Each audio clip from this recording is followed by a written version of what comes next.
the individual HR professional, what's in it for me? When I think about self-regulation, I think about two stakeholder groups, myself as a CHRP in the HR profession and the public, so individual practitioners and the public. Over and above how self-regulation protects and benefits the public, I see distinct advantages for CHRP holders. Self-regulation signals a cohesiveness and maturity of the profession. Typically, the public has greater confidence in accredited professionals because it embeds a level of responsibility around ethics, behaviors, and practices. Self-regulation protects the CHRP designation, and over time, it becomes a game changer for our careers. Increased credibility and autonomy, a heightened prestige, are byproducts of self-regulation that benefit CHRP holders. As CHRPs, we'll also benefit from the opportunity to influence public policy, and that enhances the public perception of the profession. And ideally, that will trigger more demand for the CHRP designation, followed by increased financial rewards with no plans to increase costs for CHRP holders. Some of you may be wondering, what would be significantly different? Well, essentially, most of the requirements are in place already.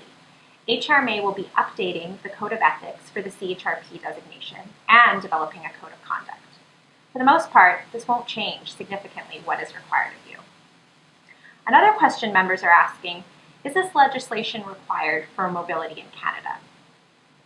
The HR profession across Canada has an agreement in place to ensure member mobility across provincial borders. However, HRMA wants to ensure the same level of professional obligation and title protection in BC as is enjoyed in Ontario and Quebec. Does this accountability mean that HRMA can revoke your designation?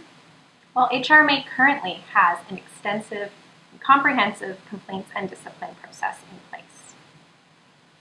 Members of the HRMA have long been expected to conduct themselves ethically and to abide by the association's code of conduct. Those covered by our bid for self-regulation are those members holding or pursuing the Certified Human Resources Professional designation. As the HRMA advances in its efforts to become self-regulated, members and the public can expect to see revisions in our code of ethics and in the association's standards. Self-regulation begins with the enactment of legislation in provincial legislature. The HRMA has been exchanging with the Government of BC with a view to tabling legislation in the spring of 2016.